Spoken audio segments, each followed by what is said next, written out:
इसको भी अलग ढंग से इसको भी रंगो, ऐसा अपना कोई इंटेंशन नहीं है। सब अपने अपने दिल से आया। मैं एक चीज आपको, इस समय पे इतनी सारे लोग एक साथ में मिला तो एक मैसेज आपको देना जरूरी है। जन्मदिन बनाना ही कोई जरूरी बात नहीं है। जरूरी बात इसमें है कि यूनियन को ताकतवर बनाना जरूरी है। हम लोग ये सब बनाता क्यों? क्योंकि हम आपको आजादी है।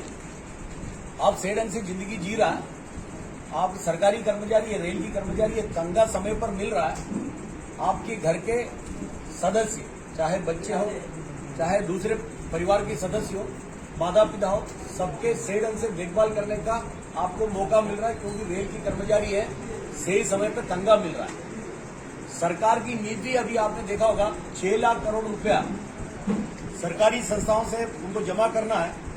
उसमें 27% रोड से और 26% रेल से, करीब करीब 1,50,000 करोड़ रुपया। अब उसके अंदर क्या क्या है? 1400 किलोमीटर बेचने वाला है, देने वाला है, 400 स्टेशनें देने वाला है, 100 गाड़ियां देने वाला है, बहुत सारे चीज उसमें लिखा है। मैं सारी चीजों में नहीं जाता हूं, लेकिन अगर यूनियन को ताकतवर नहीं बनाएगा तो गड़बड़ हो जाएगी। तो इसलिए मैं आपको कहता हूं, आप लोगों ने जो प्यार दिखा, मैंने कहा कि कुछ लोग लखनऊ के, कुछ बच्चे लोग आ गए लखनऊ से, लखनऊ मंडल से, नॉर्थन डेवलपमेंट यूनियन के हैं। वो जन्मदिन, आपका जन्मदिन के लिए हमको मुंबई है ना, यार मेरा, आप देखो उनसे मैं क्या काम कर सकता हूँ उनके लिए? कम से कम आप लोग मेरे पास है तो मैं आपका कोई काम कर सकता हूँ। सीएमई को मिल सकता हूँ, जीएम को मिल सकता हूँ, सीडब्ल्यूएम को मिल सकता हूँ। हमारे सब लोग हैं, आप लोगों का सब ताकत है तो, लेकिन उनका मैं क्या कर सकता? मैं कुछ नहीं कर सकता, मुझे किसी को अप्रोच करना पड़ेगा। फिर भी वो सोच के लोग आए, तो ये कहीं ना कहीं अपने काम, अपना जो व्यवहार लोगों से, इसके चलते आया, ऐसा मैं मानता हूँ। यही हम लोगों ने कमाया। इसलिए मेरा आप लोगों से सबसे कहना, महिलाओं के साथ में जितने भी लोग हैं, कभी किरण भी है खास करके, मैं आप लोगों से कहता हूं, भाई यूनियन को ताकतवर बनाइएगा।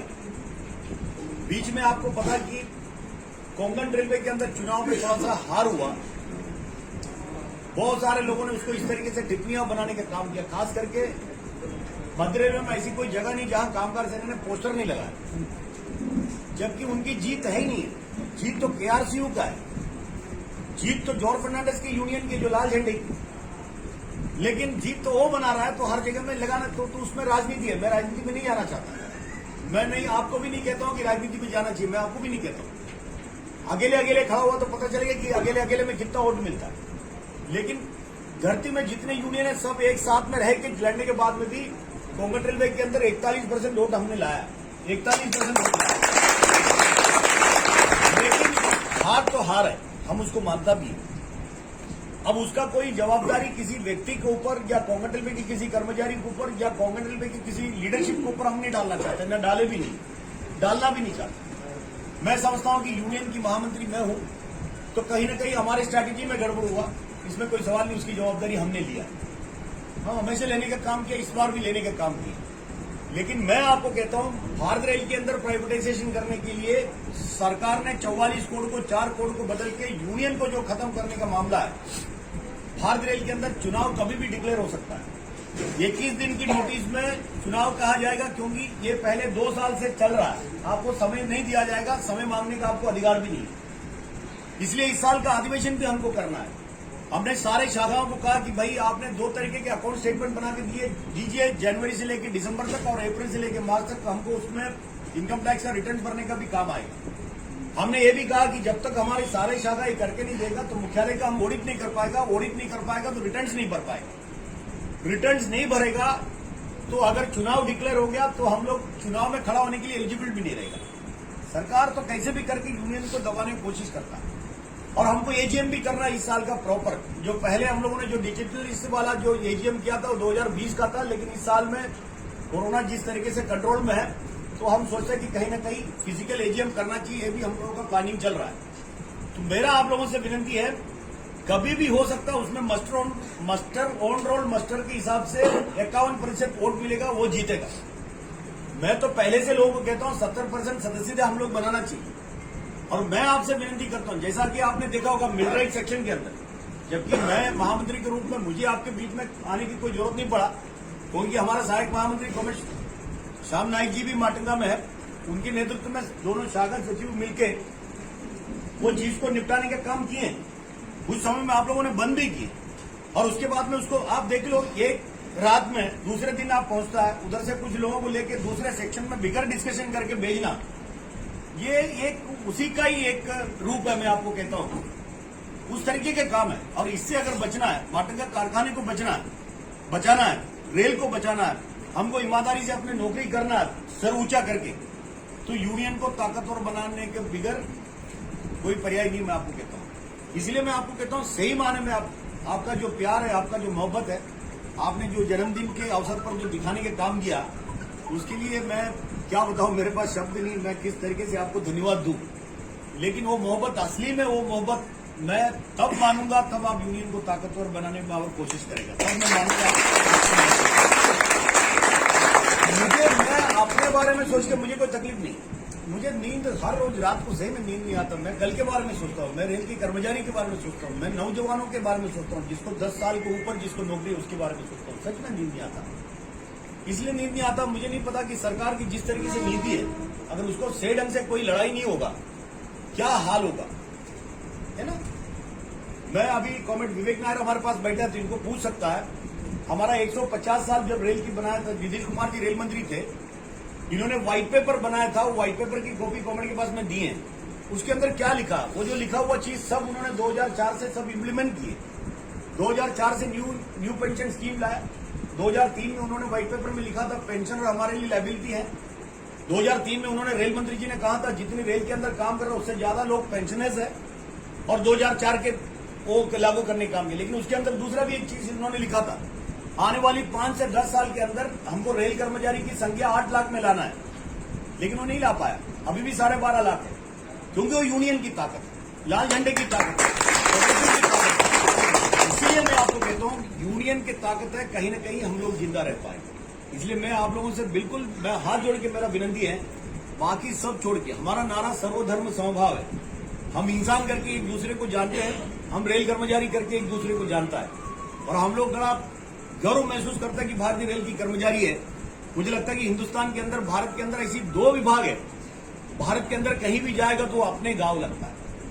एक तो डिफेंस के लोग, जो डिफेंस के लोग जिस तरीके से हमारा देश को सुरक्षा करते हुए जहां नौकरी कर रहा है, उनको जहां कहीं भी जाएगा तो पूरी हिंदुस्तान, पूरी भारत उनका लगता है, क्योंकि उन्होंने उस तरीके का सेवा करता है, उन तरीके का भावना है हमारी भारत के प्रति। वैसा भारतीय रेल की कर्मचारी भी है। भारत के अंदर ऐसी कोई गांव नहीं जहां रेल की पटरी नहीं है।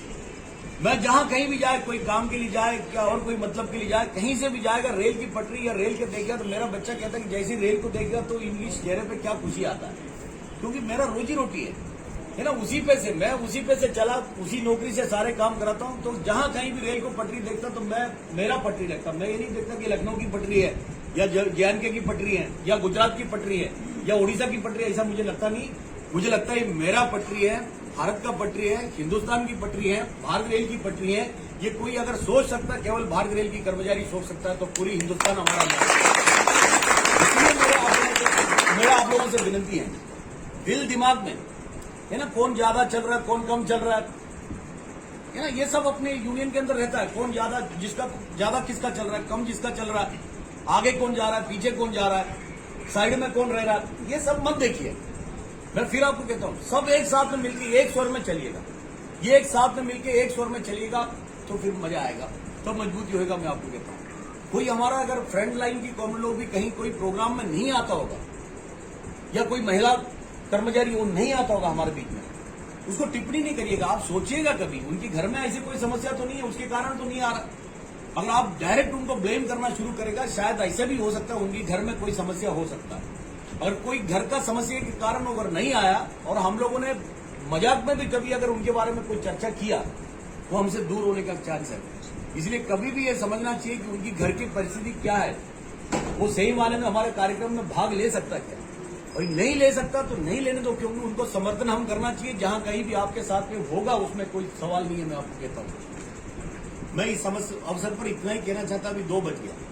अभी हंसने के लिए एक बात करूंगा, मेरा आदत है, सारे टेंशन लेता हूँ, काम करता हूँ तो मैं लोगों को हंसाने की भी कोशिश करता हूँ, क्योंकि मुंबई में लोग हंसते कम है, क्योंकि अपने परेशानी में रहता है, नौकरी में रहता है। सुबह सब करो, गाड़ी पकड़ो, फिर जगह पे आओ, फिर सोचता कि अभी आंख दिखाने वाला आइटम आया, साला टाइम पे भी जाओ, टाइम पे भी जाओ, और परेशानी। बहुत सारे लोग सोचता है पहले वाला आइटम ठीक था, 2 घंटा काम करके जल्दी घर जाने को मिलता। घर जाने के बाद साला करता क्या था, सोता था। है ना, 80% आदमी सोता था, कुछ नहीं करता था। अगर घर में जाने के बाद कोई धंधा करता, कोई 4-5 पैसा कमाता था घर के लिए, तो हमारे लिए कोई सवाल नहीं। आपके लिए नहीं बोल रहा। बोलेगा देखो, मैं बोला हंसने के लिए बोल रहा हूँ। मैं बोला इसके लिए आप किसी ऐसे बहुत सारे लोग जो जा रहा है उसके लिए मैं कह सकता हूँ। तो ये आइटम आ गया ना, मतलब आप जा नहीं सकता तो हंसना मुश्किल है। तो मैं इसलिए कभी कभी कोशिश करता हूँ थोड़ा सा हंस ले लो। तो अभी 2 बज गया, आप लोग सब खाना खा के आए? पूरे लोग खाए? कोई खाए नहीं। तो बहुत सारे लोग सोचा होगा अभी मैं बोलूंगा कि मैं खिला दूंगा। तो मैं इतने सारे लोगों को अचानक खिला नहीं सकता। हाँ, लेकिन कुछ लोगों को खिला सकता है। अभी परेल के लोग आए तो अंदर आए थे, क्योंकि आपके इतना संज्ञा नहीं था तो अंदर लिया था। तो जैसा आपको पूछा वैसा उनको भी पूछा, तो उन्होंने बोला नहीं खाया। तो मैं बोला इतने लोगों को नहीं खिला सकता। तो मैंने बहुत सारे लोग डब्बा लाया होगा, वो भी रखा होगा, खराब होगा, घर में ले जाएगा तो वो भी लड़ाई होगी, तो खाना भी जरूरी है। तो फिर कैसे? तो मैंने बोला अगर एकदम किसी को अगर बिल्कुल खाना ही चाहिए ऐसा लगता है, तो बोला मैं बोलूंगा कि जब जाओ तो जिसको जाना तो फटाफट जाएगा, जिसको मेरे साथ में रहना धीरे से रुकिएगा। जैसा मेरा संज्ञा परोड़ेगा मैं बोलेगा रुक जाओ। ये आइडिया मैं आपको दिखाता हूँ कभी कभी, ये आपको भी काम आएगा। मैं लोग शादी में बुलाता तो हमको, तो मैं कभी पहुंच जाता है। तो पहुंचने के बाद मैं लिटरली मैं कल्याण में एक शादी में गया था। वो हमारा रेल के कर्मचारी भी नहीं थे उस समय। अभी हमने उनका पिताजी की जगह में उनकी बच्ची को रेलवे में लाया, बात अलग है। उन्होंने बुलाया तो मैं पहुंच गया कल्याण में, कम्युनिटी हॉल में। गांगुड़े साहब का 80 कहीं से सुना मैं। तो मैं कल्याण में गया तो कल्याण में कोई कार्यक्रम चला था, कम से कम 150 लोग था। तो मैं शादी में जा रहा बोला तो सब चला मेरे साथ। तो मैं पहले उधर हॉल के सामने आया, तो जो बच्ची ने दूर से देखे हमको बुलाया, तो उन्होंने कभी सोचा नहीं मैं शादी पे आएगा। वो देखी, इनको इतना खुशी हुआ, सबको बुला के भागते हुए मेरे नजदीक आया। जैसे ही मेरे नजदीक आया तो मेरे पीछे से कम 100 लोग आ गए, सब लालम लाल पे। लिटरली उनको पसीना हो गया। तो मैं बोला आप टेंशन मत लो, मैं समझ गया आपको पसीना क्यों हो रहा है। क्योंकि हम आए, देखो आपने शादी पे बुलाया, मैं आया। आप ये लोगों को देख के आपको पसीना आने की जरूरत नहीं है, प्लेट को हाथ नहीं लगाएंगे। नहीं अरे सही, अरे देखो यार गरीब लोग हम शादी कराता है तो प्लेट के ऊपर रहना, हम गिन के ना चिट्ठी में लिखता कितने लोगों को बुलाना, रिश्तेदारी में कितना दोस्त। ये हंसने वाली आइटम नहीं है।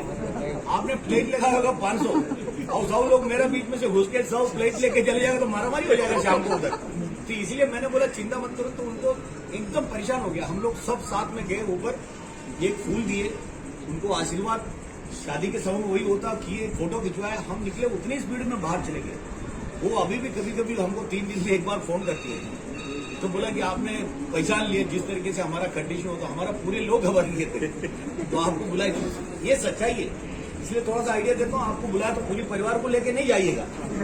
कभी कभी लोग सोचता है संडे के दिन शादी है, कार्ड दिया तो पूरी परिवार को लेके चलता। अभी जान को आज खाना बनाने की जरूरत नहीं, सब जाके खाएंगे। सारा आपको अकेले को दिया, खाए को पूरा सबको लेके जाना है। तो ये थोड़ा सा संभाल के रहिएगा। कार्ड देने के बाद भी सबको बुलाना रहता तो पर्सनली बोलता है भाई साहब आप परिवार को लेके आइएगा, बच्चे को लेके आइएगा, माता पिता जी है तो सबको लेके आएगा, ऐसा बोलता है।